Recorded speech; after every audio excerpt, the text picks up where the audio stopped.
Donc, encore une fois, merci de bien vouloir résister jusqu'à la fin. Alors, bien entendu, je ne vous apprends rien en vous disant que le SOH, c'est en fait un syndrome spécifique de l'obèse.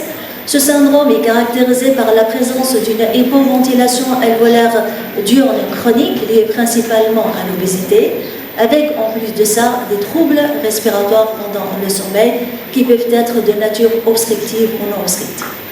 Donc au final, on va se trouver devant cette triade qui va nous faire justement notre joli SOH.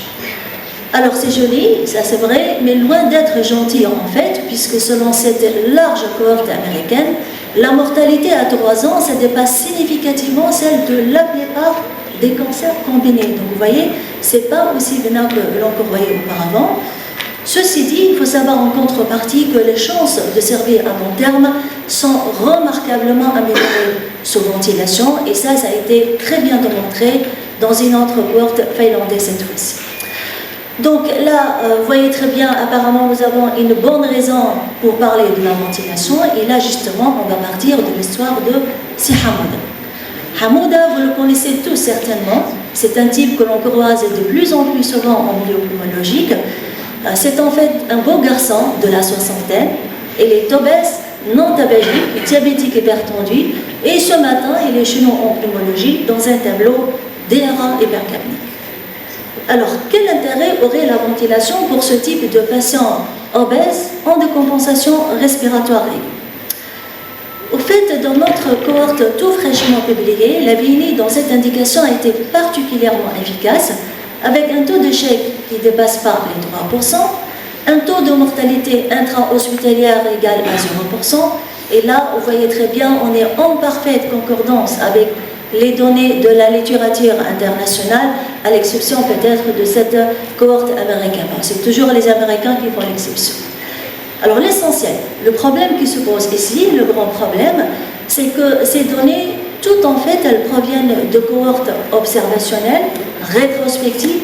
Il n'y a pour le moment aucun essai clinique contrôlé randomisé, et cela fait que l'indication de la VNI chez l'obèse en ERA hypercapnique reste toujours sans cotation claire, toujours sans indication ou sans recommandation claire, que ce soit dans le consensus français ou encore dans les guidelines européennes. En tout cas, sur le plan pratique, dans la vie réelle, nous, les cliniciens, on sait que ça marche, et ça marche très très bien en fait. Donc, à mon avis, peu importe les recommandations, il faut toujours continuer à ventiler nos malades obèses chaque fois qu'ils se présentent en ERA hypercapnique, à condition bien sûr de mettre le bon réglage, et qui ont été d'ailleurs très bien détaillés dans ce pertinent handbook de l'ERS. Donc, il suffit de jeter un coup d'œil, et là vous êtes sauvés, vous et vos patients surtout. Mais Hamouda de retour encore une fois. Dieu merci, il a bel et bien échappé à son premier épisode d'ERA hypercapnique, c'était en grande partie grâce à la VNI, et le voilà aujourd'hui se préparer pour rentrer chez lui. Alors rentrer chez lui, mais comment? Avec ou sans ventilation? C'est ça en fait la grande question, ou disons une des grandes questions que l'on se pose souvent dans ce type de situation.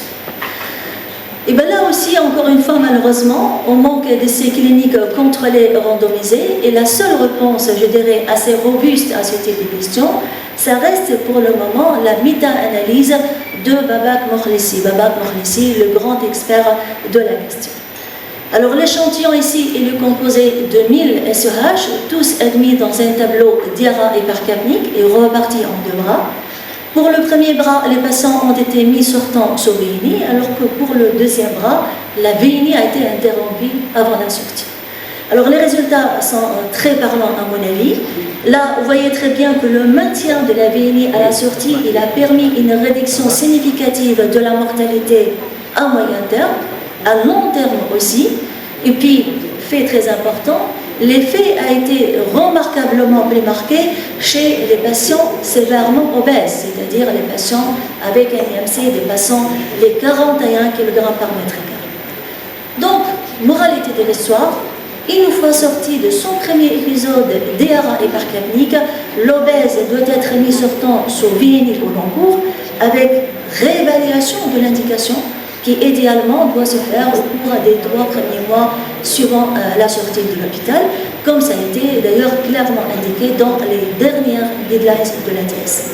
Bon, là malheureusement nous avons un très faible niveau de preuve scientifique, mais en tout cas c'est la recommandation. Je pense que pour le moment on n'a pas vraiment l'embarras des choix. Alors qu'en est-il pour Hamouda maintenant? Et bien là, pour être conforme aux guidelines de l'ATS, Hamouda a été mis sur temps sous BNI avec un premier contrôle à 1 mois, un deuxième contrôle à 3 mois. À 3 mois, notre malade étant stable, la BNI a été interrompue pendant 1 semaine. C'est ce qu'on appelle la période de washout, laquelle cette période de washout est nécessaire pour éliminer l'effet résiduel de la BNI, et cela avant de pouvoir par la suite réaliser le bilan de la maladie. Et donc, au terme d'une semaine de washout, le bilan pratiqué chez Hamouda montre une hypercapnie diurne persistante, un déficit ventilatoire restrictif mais léger avec un SAO sévère. Donc au final, le diagnostic retenu c'était quoi?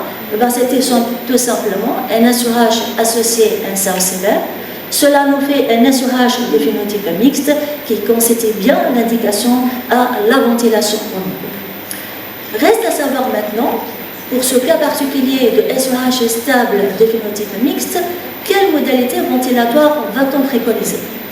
Est-ce qu'on va mettre une PPC fixe ou plutôt une BNI? Et si on va mettre une BNI, est-ce le mode ST ou plutôt le mode hybride? Alors regardons tout d'abord les guidelines de l'ATS, qui reste toujours la référence pour le SOH.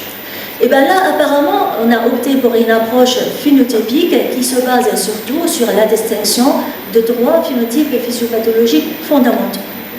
Nous avons tout d'abord le phénotype obstructif pur.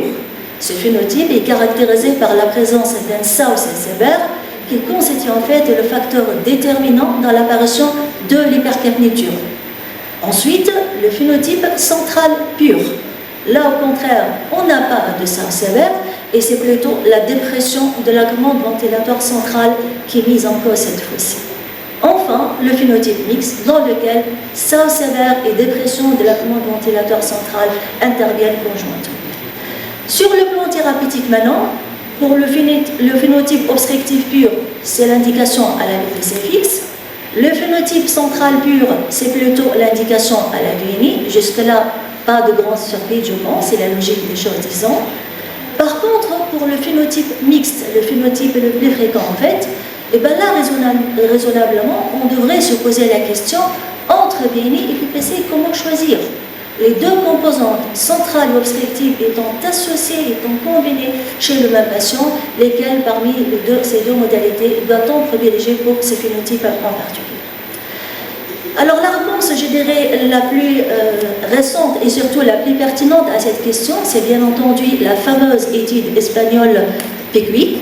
Alors là, heureusement, pour une fois, il s'agit d'un essai clinique contrôlé et randomisé, avec un échantillon composé de pratiquement 200 SOH stables de phénotype mixte, repartis en 2 bras, un bras ventilé par PPC fixe, alors que le deuxième bras recevait plutôt de la ligne.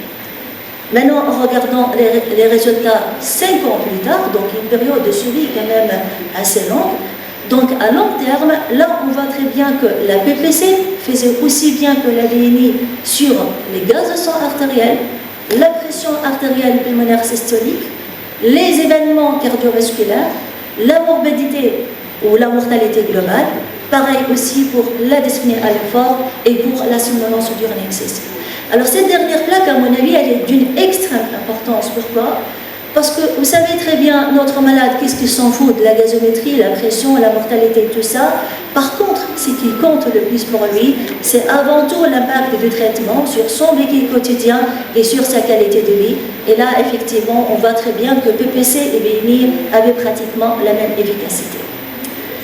Pareil pour la compliance thérapeutique, là aussi, les deux modalités ventilatoires étaient parfaitement équivalentes avec une très très bonne compliance à long terme. Par contre, pour le coût économique, là bien entendu, c'est la PPC qui avait le coût le plus faible et donc le plus intéressant. Et donc au final, si on essaie de se résumer maintenant, Pour le SOH stable de phénotype mixte, la PPC comparée à la VNI, en fait, elle avait la même efficacité, la même compliance, un coût économique beaucoup plus intéressant, donc raisonnablement, logiquement, elle devrait être préconisée en première intention, comme ça a été là aussi indiqué dans les dernières guidelines de l'ATS. Bon, encore une fois, ici nous avons un très faible niveau de preuve scientifique, mais en tout cas c'est la recommandation, en espérant qu'elle soit appuyée par d'autres études encore plus robustes. Hamouda de retour encore une fois. Donc chez Hamouda, le diagnostic de SOH mixte étant retenu et les PPC fixes a été alors indiqué, avec toutefois une autotétration sur quelques jours d'hospitalisation. Et au terme de cette période de tétration, le rapport de la machine montre une hypoxémie nocturne sévère et résistante avec un T90 égal à 45%, et cela malgré une résolution quasi totale des événements respiratoires obstructifs. Donc là, clairement, manifestement, on est devant quoi? On est devant un échec de la tétration de la PPC.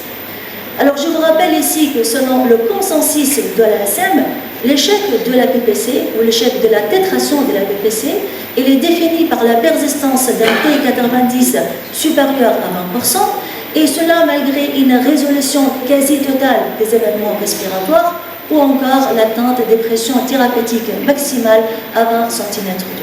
En tout cas, l'essentiel, ce qu'il faut savoir ici, c'est que l'échec de la tétration n'est pas forcément synonyme d'un échec de la PPC à long terme. Il faut savoir ici que chez les SOH, la commande ventilatoire centrale étant déprimée sur des longues périodes, quand même, elle aura besoin d'un certain temps avant de pouvoir sortir de sa dépression et retrouver par la suite sa sensibilité initiale. Donc là, il faut savoir être patient, il faut se donner un peu de temps avant de conclure au succès ou au contraire l'échec définitif de la PPC. Alors justement, qu'est-ce qu'on entend par échec de la PPC à long terme? Souvent, on se pose ce type de questions, on n'a pas vraiment de réponse exacte. Alors schématiquement parlant, on peut retenir 4 situations principales.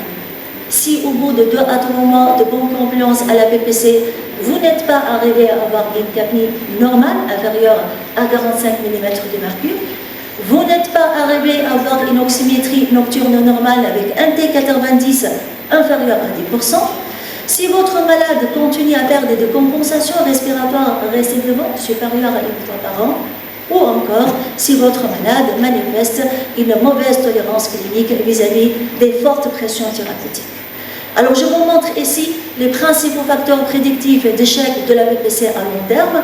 On y trouve surtout, ça n'apparaît pas, donc on y trouve surtout l'obésité morbide avec un IMC supérieur à 40 kg par mètre carré, l'altération de la fonction respiratoire de base, c'est-à-dire le fait que votre malade présente un déficit ventilatoire assez sévère, le fait d'avoir besoin d'une supplémentation nocturne en oxygène et pareil aussi pour le gain de poids sous ventilation. Donc au final, pour se résumer encore une fois, pour le SOH stable de phénotype mixte, normalement c'est l'indication à la PPC fixe en première intention. Par contre, si votre malade présente des facteurs prédictifs d'échec de la PPC, et bien là c'est plutôt l'indication à la vie. Alors pour ce phénotype en particulier, c'est-à-dire les patients chez qui on se trouvait dans l'obligation de mettre une VNI soit en première intention, soit après échec de la PPC, et bien pour ce phénotype en particulier, serait-il possible de fois de programmer la suite vers la PPC? Vous savez très bien, on préfère toujours le traitement le moins contraignant et le moins coûteux, qui est dans ce cas la PPC. Donc chaque fois que nous avons un malade sur VNI, et bien là automatiquement on va se demander sur la possibilité de switch vers la PPC. Alors ici, je vous montre un essai clinique interventionnel ayant inclus 37 SOH de phénotype mixte. Tous, ils étaient stables sous VNI depuis un minimum de 3 mois et tous, ils étaient switchés vers une PPC fixe avec un bilan de contrôle ou disons un bilan de réévaluation 4 à 6 semaines plus tard. Maintenant, en regardant les résultats, et bien là, on voit très bien que la PPC et la VNI, ils avaient pratiquement le même impact sur les gaz de sang artériel, les paramètres respirométriques, le test de marche de 6 minutes, sur la qualité de vie également, la somnolence diurne excessive et la qualité subjective du sommeil. Parmi ces malades switchés, 71% ont gardé une capnée normale inférieure à 45 mm de mercure. Et puis, fait extrêmement important, une grande majorité, soit pratiquement les 2/3 des malades switchés, déclarent préférer la PPC plutôt que la VNI comme traitement au long cours de leur maladie. Et donc, partant de ces résultats, les auteurs suggèrent que les SOH de phénotype mixte qui sont stables sur VNI depuis un minimum de 3 mois, et bien raisonnablement, ils pourraient être switchés en toute sécurité en fait vers la PPC.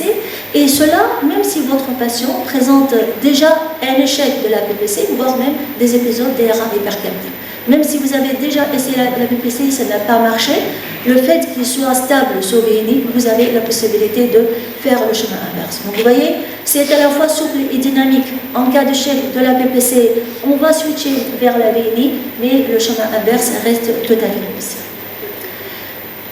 Bien, maintenant, si on essaie de voir les choses en perspective, pour le traitement ventilatoire du SOH stable de phénotype mixte, nous allons distinguer 2 cas de figure. Si notre patient ne présente aucun facteur prédictif d'échec de la PPC, c'est l'indication à la PPC fixe en première intention et second, ça va marcher. Par contre, si ça ne marche pas, c'est-à-dire en cas d'échec, ce qui pourrait arriver dans pratiquement les tiers de cas, et bien là, bien entendu, on sera obligé de switcher vers la VNI.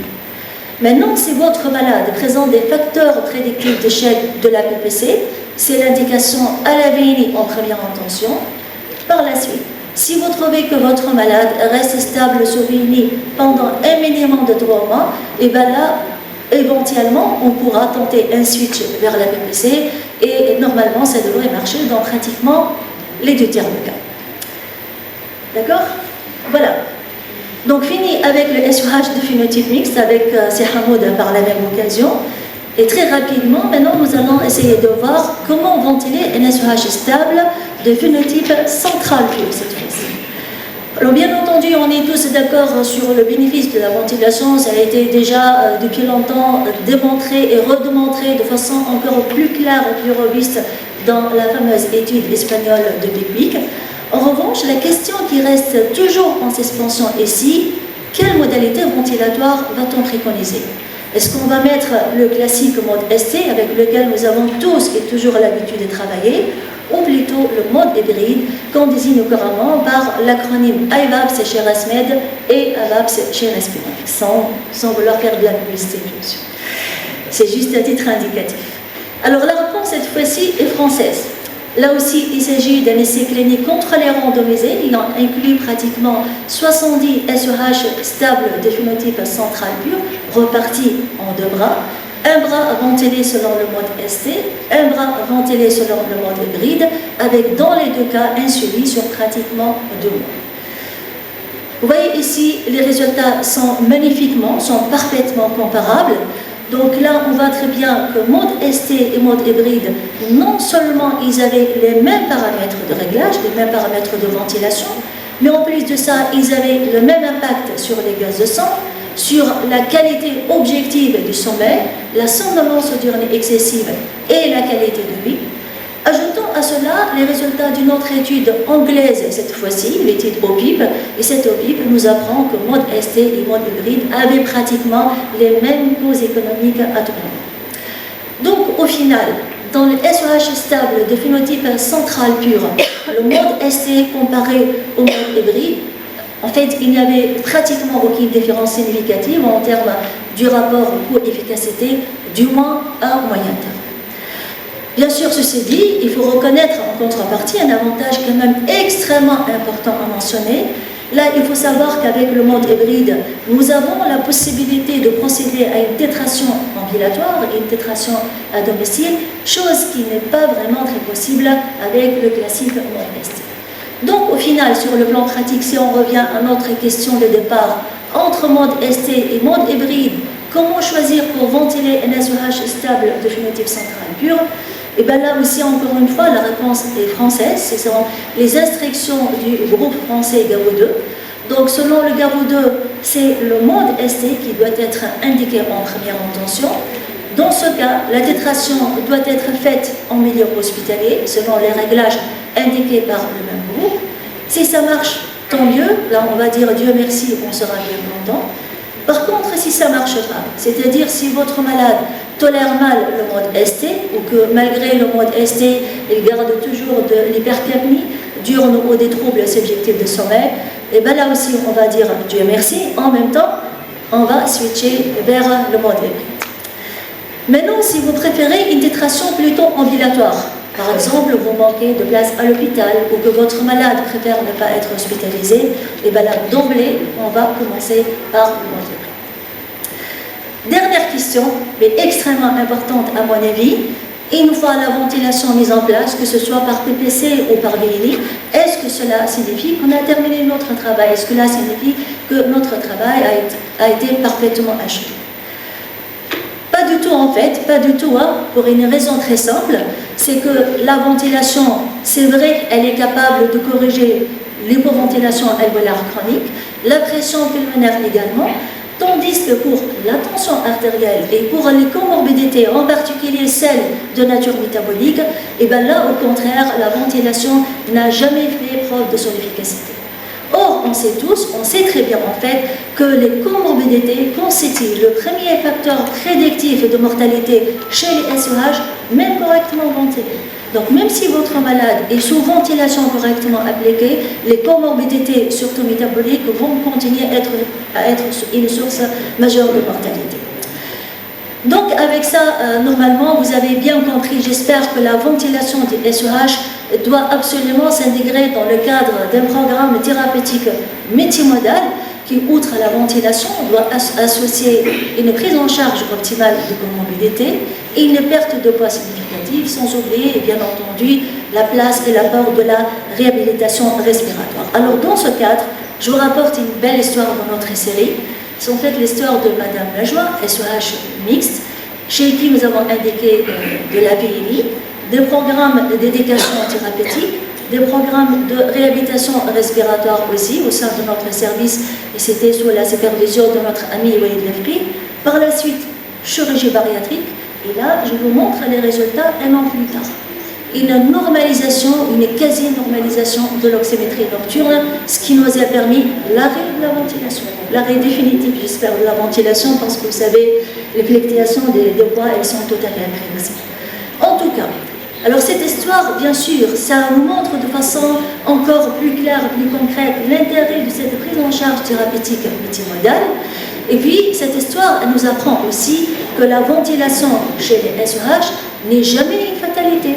Parce que des fois, grâce à des pertes de poids extrêmement importantes, comme celles que l'on peut obtenir après chirurgie bariatrique notamment, et bien là, éventuellement, on pourra ou bien réduire les pressions thérapeutiques, ou bien switcher de la VNI vers la PPC, ou carrément arrêter la ventilation, comme c'était possible chez notre patient. Donc ça, c'est une éventualité à laquelle il faut absolument penser.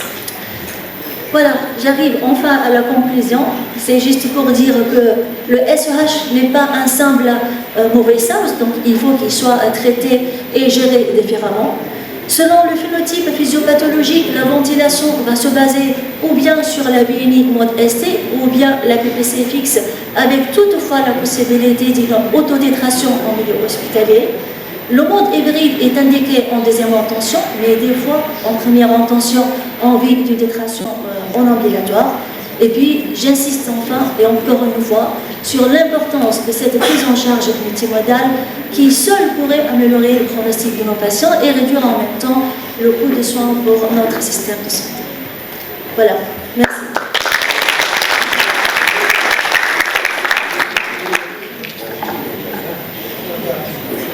Bon, la parole au public. Merci beaucoup, Madame Samin, professeur Msa, de cet exposé excellent. Je vais passer la parole et j'aurai une question après.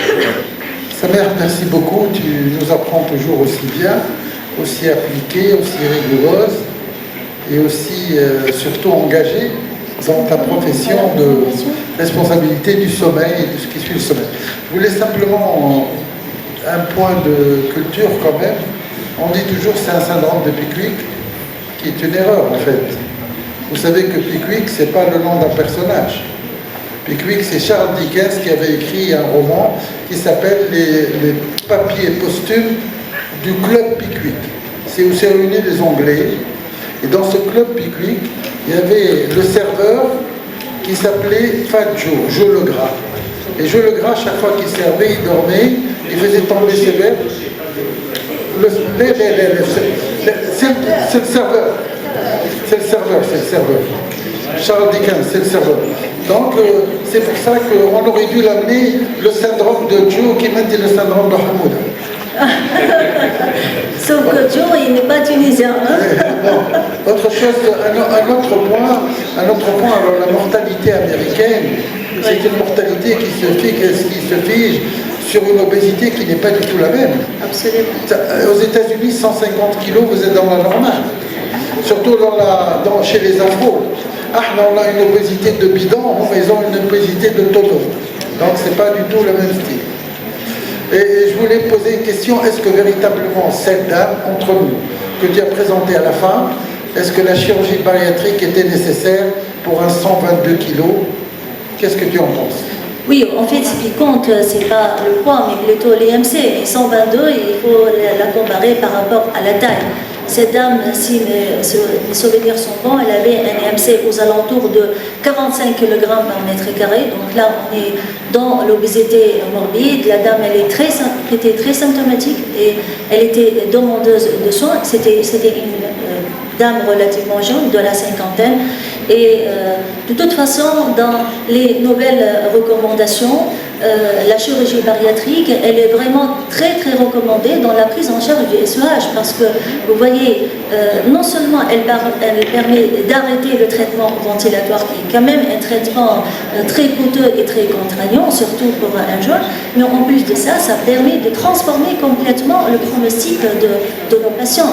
La ventilation, elle seule, même si elle va améliorer la qualité de vie, mais sur la mortalité, donc le bénéfice n'est pas aussi important que celui de la chirurgie bariatrique. Et l'intérêt de la chirurgie, donc d'ailleurs actuellement on parle du concept de la chirurgie métabolique parce que, outre son impact sur la fonction respiratoire, elle va permettre aussi d'améliorer toutes les comorbidités associées, surtout les comorbidités métaboliques. Donc c'était, à mon avis, c'était bien l'indication à la chirurgie bariatrique et je pense que les résultats étaient assez satisfaisants. Très bien. Professeur Mahanch. Sinon, je suis tout à fait d'accord que nous, on n'a pas le même profil d'obésité, mais on n'est pas très loin en fait, hein, puisque le tiers de la population tunisienne sont obèses et les 2 tiers sont déjà dans le surpoids. On est parmi, hein, donc, parmi les premiers. Pickwick Study, c'est-à-dire une étude qu'ils ont appelée Pickwick, mais ça ne veut pas dire que les patients sont pickwick, puisqu'on n'utilise plus cette... Merci beaucoup, Samer. Moi, je voulais juste insister sur le fait de rechercher ce syndrome obésité hypoventilation chez nos apnéiques obèses et ne pas vraiment s'attendre à une obésité morbide pour penser à un SEH. C'est vraiment, dans notre série personnelle, on a pas mal de malades SEH avec un IMC qui ne dépasse pas les 35 kg par mètre carré. Donc il ne faut pas s'attendre à avoir des obèses de 120 kg pour penser à un SEH et de faire la gasométrie systématiquement pour tout apnéique obèse. À partir de 30, il faut le faire parce que des fois, on reçoit des remarques des collègues qui disent pourquoi la CNAM exige les gaz du sang pour les malades apnéiques. S'il est obèse, il faut envoyer le résultat du gaz du sang avec. Deuxième remarque, c'est par rapport à l'importance de la chirurgie bariatrique. Et ça vraiment, maintenant c'est un maillon important dans la chaîne thérapeutique des patients, dans les options thérapeutiques à proposer pour les patients SEH. Nous, dans notre série, on a 5 malades SEH opérés et après on a pu arrêter la VNI, donc c'est vraiment, les résultats sont spectaculaires et c'est pour ça qu'il faut les dépister précocement pour pouvoir faire la chirurgie, après c'est les contre-indications, si le diagnostic est fait tardivement, les contre-indications à l'intervention chirurgicale. Voilà. En fait, Sonia, pour la pratique des gaz de sang chez les obèses, là, il y a une grande discussion parce qu'on n'oublie pas que la gazométrie, c'est quand même un examen assez invasif, c'est un examen douloureux. Donc, il faut peut-être être un peu sélectif et chercher et les patients chez qui il existe peut-être un risque significatif d'hypoventilation. Donc là, on peut se baser sur quelques indicateurs cliniques assez pertinents, la présence d'une dyspnée à l'effort, une SpO2, une saturation transcutanée inférieure à 95%, le profil de l'oxymétrie nocturne aussi, comme j'ai montré sur la diapositive, l'oxymétrie nocturne, elle peut nous guider parfaitement dans ce sens-là, parce que si on trouve des plages de désaturation en plateau, là, notre malade aurait des grandes chances d'être hypercapnique. Donc là, effectivement, il va falloir compléter par des gaz de sang. Et puis, il y a un autre indicateur biologique qui est pas très coûteux, hein, donc, et qui est très pertinent aussi, c'est le taux de bicarbonate. Vous savez, si on a un taux de bicarbonate inférieur à 27%, les chances d'être hypercapnique sont très minimes, c'est inférieur à 3%. Par contre, avoir un taux supérieur à 27 millimoles par litre, là, on a une chance sur deux d'être hypercapnique. Et puis, il y a aussi l'IMC, parce que les études épidémiologiques montrent que le fait d'avoir un IMC supérieur à 5 ans, même si là, on est dans un autre contexte, et je pense que d'ici quelques années, on sera dans la même situation que nos amis américains. Donc, avec un IMC à 5 ans, nous avons une chance sur deux d'être SOH. Donc, vous voyez, donc, avant d'aller à la gazométrie, il faut quand même bien examiner son patient et bien regarder sa polygraphie ventilatoire.